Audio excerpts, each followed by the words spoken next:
आज के इस नए वीडियो में विद्यार्थी त्रिकोणमिति के अनुप्रयोगों के अंतर्गत ऊंचाई और दूरी नामक शीर्षक से संबंधित प्रश्नों को समझेंगे और उन्हें लगाना सीखेंगे।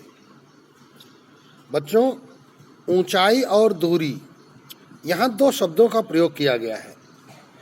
जब तक आप इन शब्दों की सही तरीके से व्याख्या नहीं समझते और इस अध्याय में प्रयुक्त होने वाली शब्दावलियों के अर्थ नहीं समझते, तो आप इस अध्याय के प्रश्नों को सही से लगा पाने में अक्षम रहेंगे। और यदि आप चाहते हैं कि इस अध्याय का कोई भी प्रश्न आपसे न छूटे, आप प्रत्येक प्रश्न को बड़ी आसानी से हल कर पाएं, तो यहाँ पर प्रयोग की जाने वाली शब्दावली को आपको बहुत ही अच्छी तरीके से सीखना होगा। चलिए बात करते हैं ऊंचाई। हम जानते हैं ऊंचाई किसी खंभे में होती है।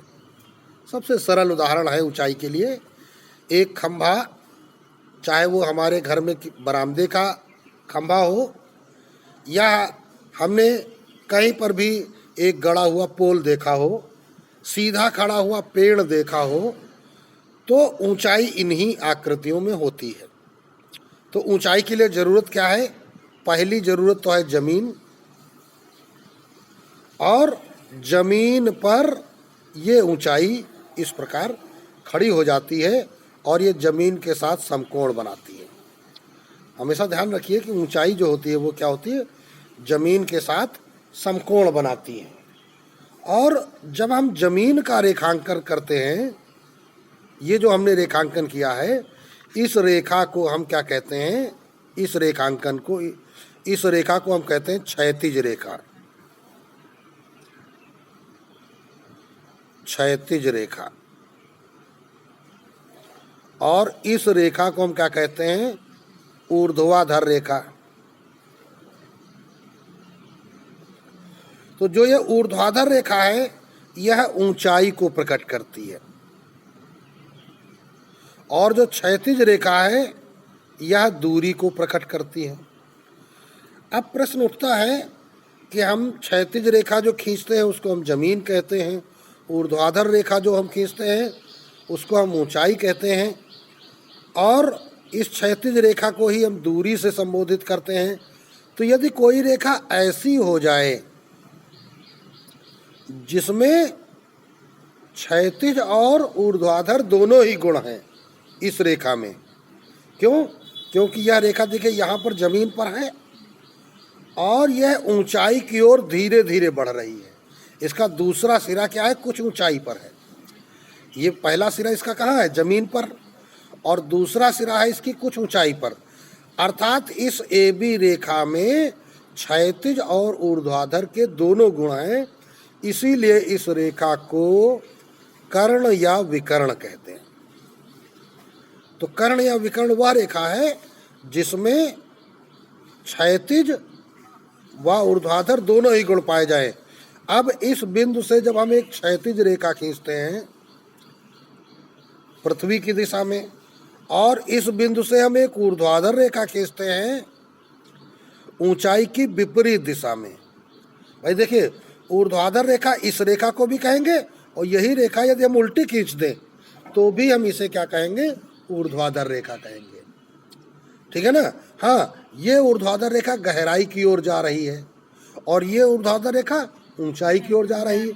तो ऊंचाई और गहराई दोनों ही एक ही शब्द के विपरीत अर्थ हैं। गहराई हमेशा निचली ओर की ऊंचाई को बताती है, भूमितल से नीचे की ओर, और ऊंचाई भूमितल से ऊपर की ओर बताती है। तो इसका अगर हम विपरीत ऐसे कर दें तो ये जो गहराई की ओर आ रही थी ये ऊंचाई की ओर हो गई। अर्थात यहाँ पर हमने ऊंचाई भी देखा, और ये देखिए अगर इस दिशा की बात करें और इस दिशा की बात करें तो ये हमने क्षैतिज दूरी भी देखी। तो इस प्रकार यहाँ एक समकोण त्रिभुज का निर्माण हो जा रहा है। तो इस समकोण त्रिभुज में जो लंब है उसको ही हम ऊंचाई कहेंगे, और जो आधार है इसको हम क्या कहेंगे? दूरी कहेंगे। लेकिन ध्यान रहे यह दूरी कैसी है, क्षैतिज दूरी, और इस कर्ण को भी दूरी कहा जाएगा। ये कैसी दूरी है, कर्णवत दूरी है, तिरछी दूरी है, ठीक है ना। तो ये दूरी कैसी है, क्षैतिज, और ये कैसी है, कर्णवत है, अर्थात तिरछी दूरी है। बहरहाल सामान्यतः हम दूरी या क्षैतिज दूरी को आधार से प्रकट करेंगे और ऊंचाई को हम लंब से प्रकट करेंगे। तो इस अध्याय में विद्यार्थियों को समकोण त्रिभुज, ये हमने समकोण त्रिभुज बनाया, और इस समकोण त्रिभुज में ये आधार A, समकोण वाला बिंदु B, ऊंचाई वाला बिंदु C। तो यहाँ पर AB आधार, BC लंब या ऊंचाई, और AC कर्ण। तो यहाँ पाइथागोरस का प्रमेय भी किया जाएगा प्रयोग। तो पाइथागोरस क्या कहती है, पाइथागोरस प्रमेय का जब हम प्रयोग करेंगे तो वो क्या कहेगी, कर्ण पर बना वर्ग शेष दो भुजाओं पर बने वर्गों के योग के बराबर होता है। पाइथागोरस प्रमेय हमेशा याद रखिए, कर्ण पर बना वर्ग अर्थात AC स्क्वायर शेष दो भुजाओं पर बने वर्गों के योग अर्थात AB स्क्वायर और प्लस BC स्क्वायर के बराबर होता है। तो इस अध्याय में हम इस पाइथागोरस प्रमेय का भी उपयोग सीखेंगे। दूसरी चीज क्या है, त्रिकोणमितीय अनुपात। त्रिकोणमितीय अनुपातों का प्रयोग भी यहाँ पे मालूम होना चाहिए। और ये अनुपातों का प्रयोग तुम्हें पढ़ाया जा चुका है। क्या पढ़ाया गया, साइन थीटा बराबर, अगर इस कोण को थीटा ले लिया जाए, कौन सा कोण, आधार कोण, तो साइन थीटा बराबर क्या हो जाएगा, BC बटा AC। कॉस थीटा बराबर क्या हो जाएगा, AB बटा AC, ठीक है ना। टेन थीटा बराबर क्या हो जाएगा, लंब बटे आधार, तो BC बटा AB। यानी साइन कॉस टेन हमको भी पता होने चाहिए। अगर हम कोसेक निकालेंगे तो साइन का व्युत्क्रम हो जाएगा, AC बटे BC हो जाएगा। कॉस का उल्टा सेक निकालेंगे तो AC बटा AB हो जाएगा। टेन का उल्टा कॉट निकालेंगे तो AB बटा BC हो जाएगा। इतनी बातें पता होनी चाहिए। और अब प्रमुख रूप से क्या पता होना चाहिए, एक तुमको शब्द पता होना चाहिए, उन्नयन कोण क्या होता है, ठीक है ना। और दूसरे तुमको पता होना चाहिए अवनमन कोण क्या होता है।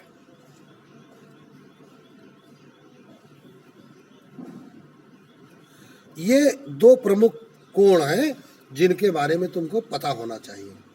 अब पहले बात करते हैं उन्नयन कोण क्या होता है।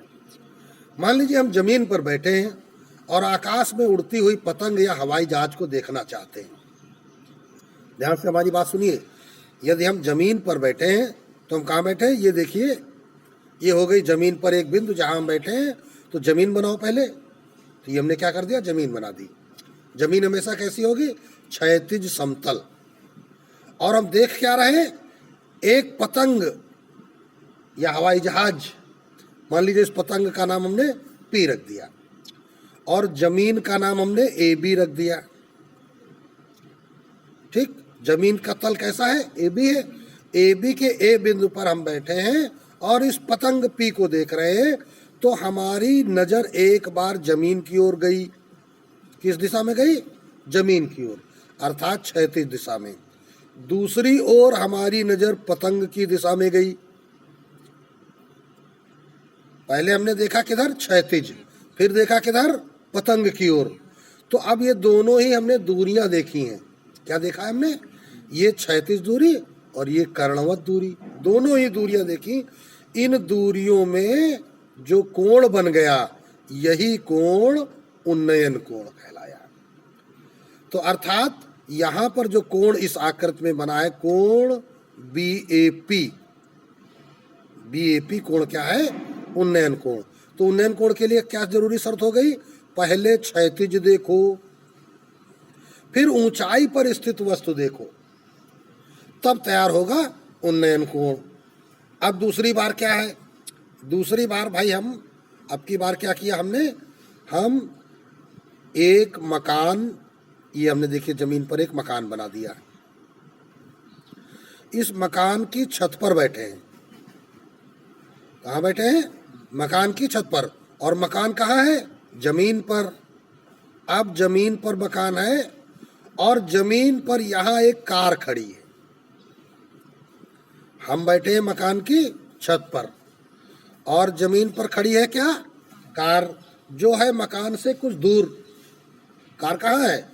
मकान के ठीक नीचे नहीं है, मकान से कुछ दूर है। तो इस मकान की ऊंचाई क्या कहलाएगी? AB। मकान की ऊंचाई क्या हो गई? AB तो हो गई ऊंचाई। और BC क्या है? मकान से कार की दूरी। BC क्या है? मकान से कार की। तो यह दूरी कैसी है? क्षैतिज। ऊंचाई कैसी है? ऊर्ध्वाधर। अब हम इस मकान की छत पर बैठे हैं तो यहां से हम कार को देख रहे हैं। तो अब देखो, कार हमसे ऊंचाई पर है कि हम उससे ऊंचाई पर हैं? तो हम यहाँ पर ऊंचाई पर हैं। तो इस बार हम क्या देख रहे हैं? अपनी तल से या अपनी जगह से नीचे की ओर स्थित वस्तुओं को देख रहे हैं, यानी निचाई की ओर स्थित वस्तुओं को देख रहे हैं। तो काम यहाँ पे क्या हुआ था कि पहले क्षैतिज देखो। क्या हुआ था? पहले क्षैतिज देखो जमीन की ओर, ठीक, और फिर वस्तु की ओर देखो, तब बना उन्नयन कोण। तो यहां भी वही काम, पहले क्षैतिज देखो। अब इस क्षैतिज का तात्पर्य क्या हो गया? ये नहीं कि जमीन देखो। अगर तुम छत पर से जमीन देखोगे तो ये भी रेखा देखोगे। ये क्या है? ऊंचाई है। ऊंचाई को नहीं देखना है, क्या देखना है? क्षैतिज। पहली बार क्या देखना है? क्षैतिज देखना है, क्षैतिज। अब क्षैतिज रेखा जो होगी वो क्या होगी? जमीन के समांतर होगी। अगर ऊंचाई पर से देखोगे तो अपनी निगाह के सामने देखो सीधे, तो फिर उसके बाद देखो क्या? वस्तु को, अर्थात कार को। दोबारा में क्या देखोगे? कार को। पहले किधर देखना है? क्षैतिज। अब ये कोण बन गया, ठीक है ना। तो क्षैतिज जो हमने देखा था तो हमने कहीं पर एक काल्पनिक बिंदु M ले लिया। तो यहां पर एक MAC कोण जो थीटा बना हुआ है, कोण MAC जो क्षैतिज कोण बना हुआ है, इस कोण को अवनमन कोण कहते हैं। इस कोण को हम क्या कहेंगे? अवनमन कोण कहेंगे। तो अवनमन कोण कहां से कहां की ओर देखा जाएगा?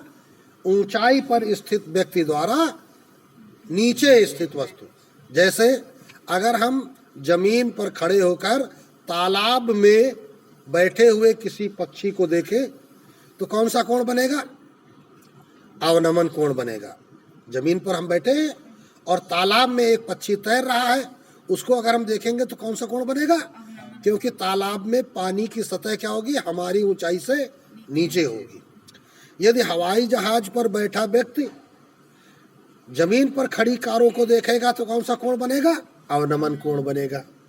यदि हम मकान की छत से किसी मीनार की ऊंचाई को देखें, मीनार के सिरे को देखें, मकान की छत पर, अर्थात हम ऊंचाई पर खड़े हैं, और मीनार की छत या शीर्ष अर्थात दूसरी ऊंचाई को देखना है, तो देखो फिगर कैसा बनेगा? ये मकान है AB और ये मीनार है PQ। तो हम जानते हैं कि चाहे जैसी मीनार हो, मीनार हमेशा मकान से ऊंची होगी। कभी भी कोई मीनार ऐसी नहीं बनेगी जो मकान से कम ऊंचाई की होगी। तो अगर हम मकान की छत से मीनार का ऊपरी सिरा देखेंगे तो पहले हम सामने देखेंगे इस प्रकार, और फिर क्या देखा हमने? ऊपरी सिरा।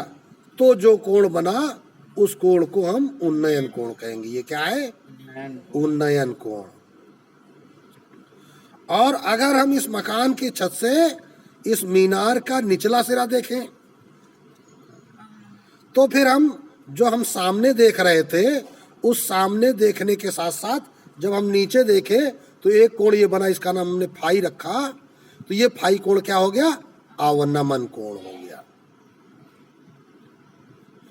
थोड़ा हमको समझाने में देर लग रही है, लेकिन अगर ये आप इसको सही ढंग से सीख लिए हैं तो कोई भी प्रश्न कठिन नहीं बचेगा। तो अवनमन कोण हमेशा कहाँ बनेगा? सामने देखने में और नीचे देखने पर, सामने और नीचे।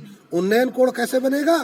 सामने और ऊपर देखने पर। सामने माने क्षैतिज और ऊंचाई की ओर, क्षैतिज और ऊंचाई की ओर जो कर्ण रेखा बनेगी उसके बीच का कोण, सामने और नीचाई की ओर जो कर्ण रेखा होगी उसके द्वारा बना कोण। और एपी क्या है? आधार या जमीन। एपी हो गई जमीन। तो इस प्रकार यह एक अलग प्रकार की आकृति बन जाती है। यहाँ एक बात और समझने योग्य है। क्या हमने पहले नियम पढ़ रखा है कि दो समांतर रेखाओं, यहाँ देखो एएम और बीसी क्या है? समांतर है। एएम समांतर बीसी, तो इसका मतलब ये कोण बराबर ये कोण। इसका मतलब क्या हो जाएगा? कोण MAC बराबर कोण BCA। ये MAC इस BCA के बराबर कोण होगा। क्यों होगा? क्योंकि ये एकांतर कोण है। नियम पीछे पढ़ चुके हो कि दो समांतर रेखाओं को यदि कोई तिरछी रेखा काटे, यहाँ तिरछी रेखा कौन है? AC, तो एकांतर कोण समान होते हैं, बराबर होते हैं। तो जब कभी भी अवनमन कोण की बात करी जाएगी किसी प्रश्न में, तो तुरंत ये दोनों स्टेप जरूर लिखी जाएंगी, क्योंकि अवनमन कोण हमेशा समांतर रेखाओं का निर्माण करेगा और उससे एक उन्नयन कोण बन जाएगा उसी अवनमन कोण के एकांतर कोण से। और यह एकांतर कोण, जैसे ये थीटा है तो ये भी क्या हो गया? थीटा। अब देखिए समकोण त्रिभुज ABC में तुमको थीटा क्या मिल गया? जमीन पर।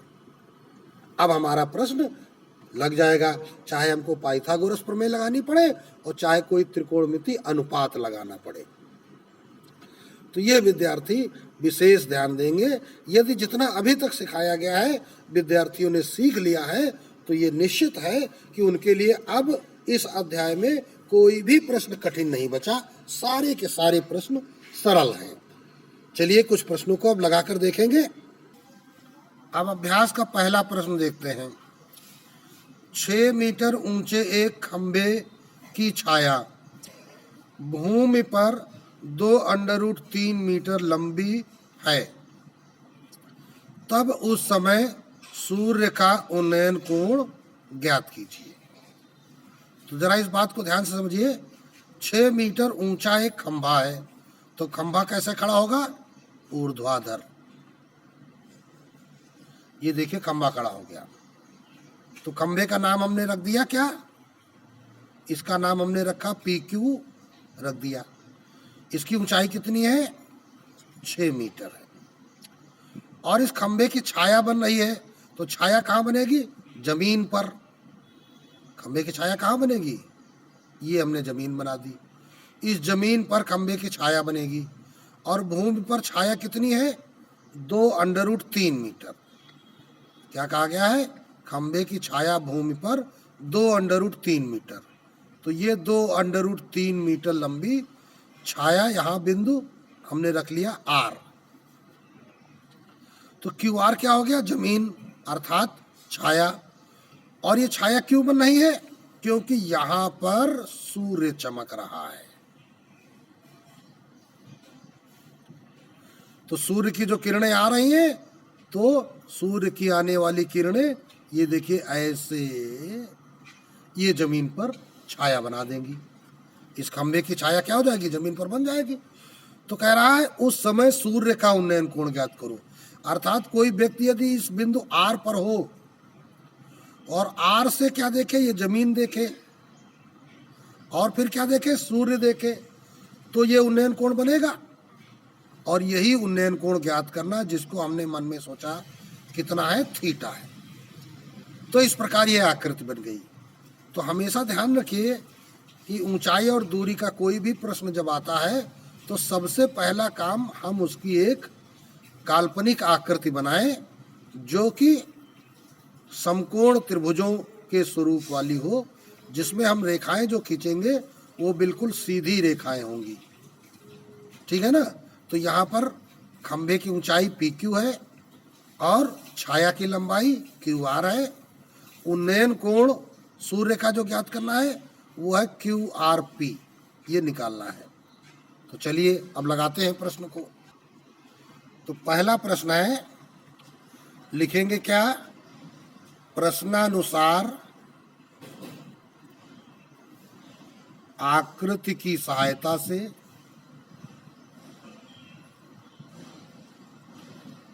सभी विद्यार्थी बड़े ही ध्यानपूर्वक समझेंगे और विस्तार स्वरूप इस प्रश्न को लगाना सिखाया जाएगा। प्रत्येक स्टेप वाइज लिखना है। तो अभी हमने क्या लिखा? प्रश्नानुसार आकृति की सहायता, दोनों बातें लिखी है।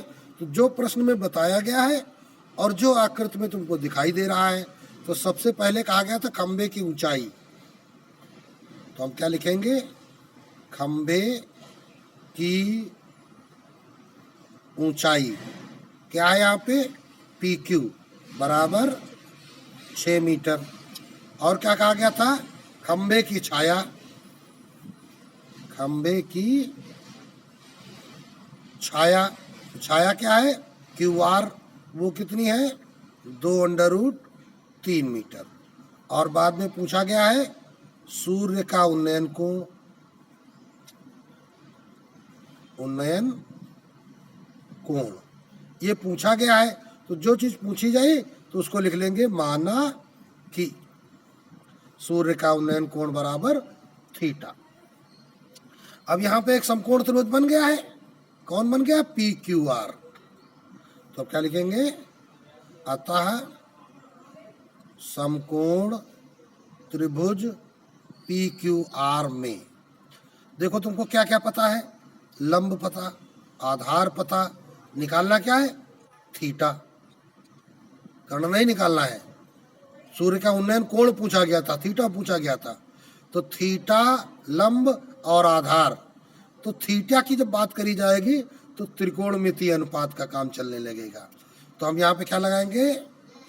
tan थीटा बराबर क्या होगा? लंब क्या है? PQ बटे आधार क्या है? QR। तो ये हमने त्रिकोणमितीय अनुपात का सूत्र लिखा।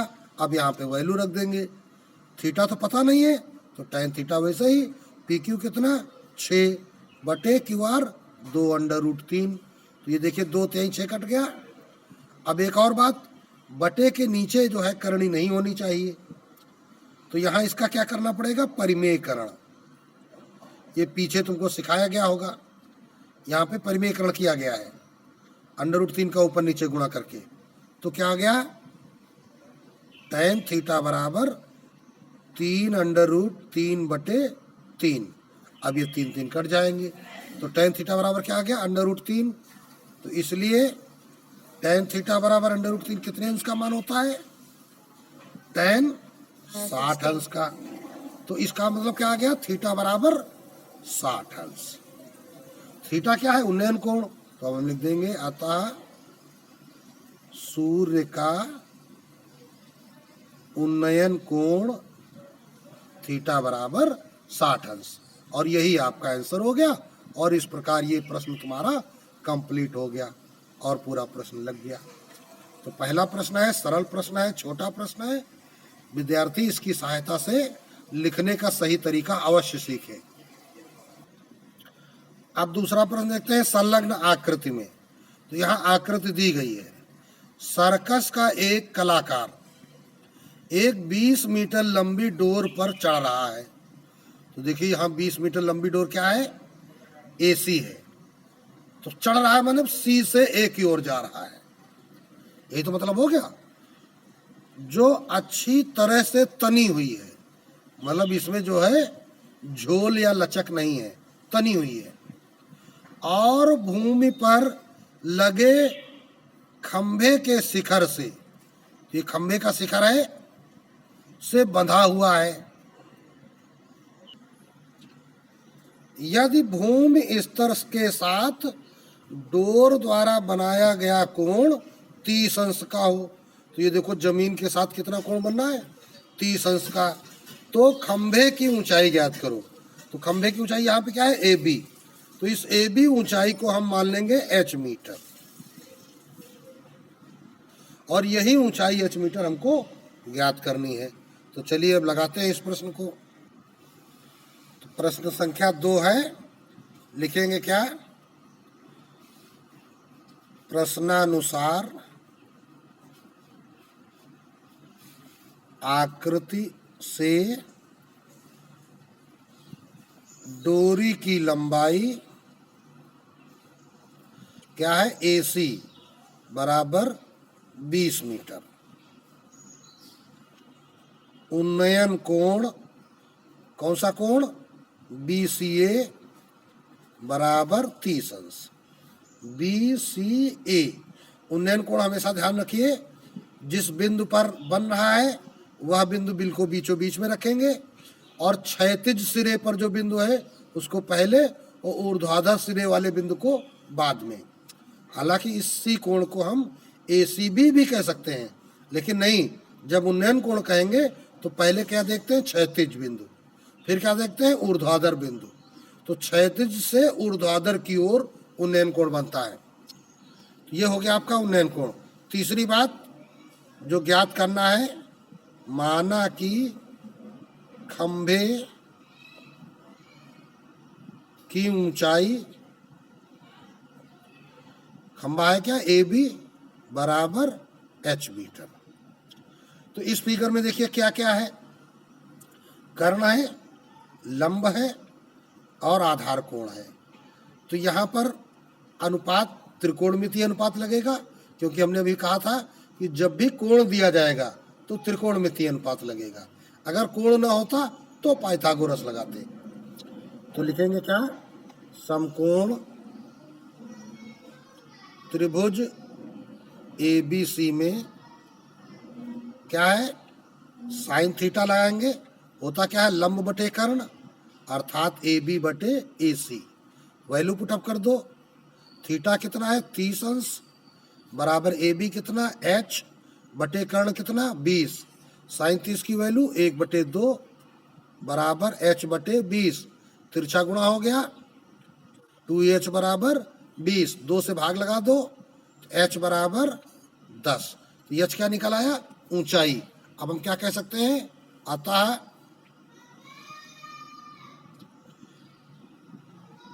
खंभे की ऊंचाई बराबर 10 मीटर। और यही आपका आंसर हो गया।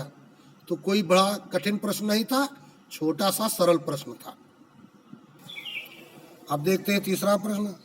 भूमि से 60 मीटर की ऊंचाई पर एक पतंग उड़ रही है। पतंग में लगी डोरी को अस्थायी रूप से भूमि के एक बिंदु से बांध दिया गया है। भूमि के साथ डोरी का झुकाव 60 अंश है। यह मानकर कि डोरी में कोई ढील नहीं है, डोरी की लंबाई ज्ञात कीजिए। तो देखिए पहले हम क्या करेंगे, ये हमने बनाई भूमि, ठीक, और इस भूमि पर यहाँ पे ये पतंग उड़ रही है कुछ ऊंचाई पर। इस पतंग का नाम हमने रखा P। और पतंग की ऊंचाई कितनी है जमीन से, ये बताया गया है 60 मीटर। कितना बताया गया, 60 मीटर। देखिए 60 मीटर बताया गया है, पतंग उड़ रही है। अब डोरी को जमीन पर क्या कहा गया है, खूंटी से बांध दिया गया है। तो ये खूंटी कहाँ बनाई गई, R पर। जमीन पर ये बिंदु क्या कर दिया हमने, Q। अब क्या कहा गया, भूमि के साथ डोरी का झुकाव। तो डोरी यहाँ क्या है, PR, और भूमि क्या है, QR। QR और PR मिलकर एक झुकाव बना रहे हैं, वो कितना है, 60 अंश का। यह मानकर कि डोरी में कोई ढील नहीं है, तो देखो डोरी बिल्कुल तनी है, कर्ण जैसी है। तो डोरी की लंबाई ज्ञात करना है, अर्थात यही PR आपको ज्ञात करना है, ठीक। अब ये प्रश्न संख्या है 3। चलिए शुरुआत करते हैं। फिगर बना हुआ है, तो प्रश्नानुसार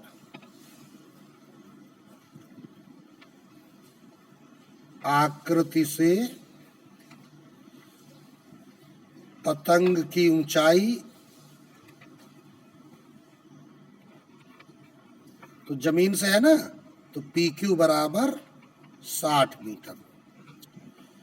और डोरी भूमि से जो उन्नयन कोण बना रही है, तो उन्नयन कोण का नाम क्या है?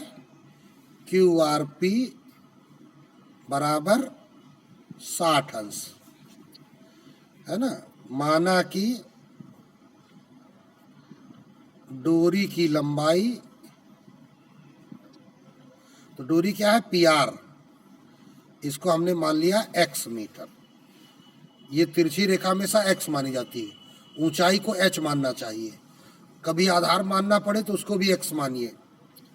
तो इसको तुमने कितना मान लिया? x। और जो चीज़ हम मान लेते हैं तो ये भी सोच लेते हैं कि हमको पता हो गई। अब इस आकृति में देखो तुम्हें क्या क्या पता है? आधार कोण, ऊंचाई और कर्ण, लंब और कर्ण। तो लंब और कर्ण का संबंध कौन बताएगा? साइन बताएगा। तो क्या लिखेंगे? अतः समकोण त्रिभुज PQR में साइन थीटा बराबर PQ बटे PR। तो इसका मतलब क्या हो गया? साइन 60 अंश बराबर PQ कितना? 60 बटे x। साइन 60 की वैल्यू √3 बटा 2, 60 बटे x। तो इसका मतलब तिरछा गुणा करेंगे, √3x बराबर 60 दूनी 120, तो x बराबर 120 बटे √3। तो परिमेयकरण हो जाएगा, √3 बटे √3 का गुणा। जब कभी बटे में √3 आ जाए तो तुरंत परिमेयकरण करिए। तो अब देखिए क्या होगा? 120 √3 बटे 3। तो अब क्या हो गया? बराबर कितनी वैल्यू आ गई? 3 चौको 12, ये कट गया, 40 √3 मीटर। ये काहे की वैल्यू निकल आई? डोरी की लंबाई। अब चाहो तो इसको लिख सकते हो। क्या लिखोगे? अतः डोरी की लंबाई बराबर क्या लिख देंगे? 40 √3 मीटर। और ये प्रश्न तुम्हारा कंप्लीट हो गया। इस प्रकार आज के इस वीडियो में विद्यार्थियों ने देखा कि हम जब त्रिकोणमितीय प्रश्नों को हल करते हैं तो वहाँ पर त्रिकोणमितीय अनुपातों, उन्नयन कोण, अवनमन कोण आदि की जानकारी रखते हुए उन प्रश्नों को हल करते हैं। तो अभी इस वीडियो में आपको केवल 3 प्रारंभिक छोटे छोटे प्रश्न हल कराए गए हैं। अब अगले वीडियो में आपको और अधिक कठिन प्रश्नों को हल करना सिखाया जाएगा और सभी विद्यार्थी अच्छी प्रकार से इस अध्याय के समस्त वीडियोज़ को देखते हुए सभी प्रश्नों को हल करना सीखेंगे।